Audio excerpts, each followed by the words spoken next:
me as I tell you a spooky tale.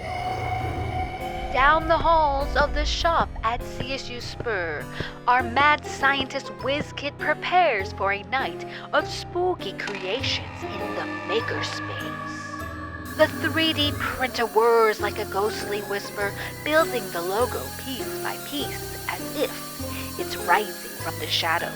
The vacuum former hisses like a brewing potion, pulling the heated plastic into shape with a spooky whoosh. Wiz Kid brews a strange concoction, cackling as she pours it into the haunting mold. Next, the laser cutter flashes like a jagged bolt of lightning, carving the logo with precision sharp as a werewolf's claw. The dye sublimation machine bubbles like a witch's cauldron, turning ink into ghostly gas that wraps the fabric in haunting colors. Her mad science experiments are proclaimed a chilling success.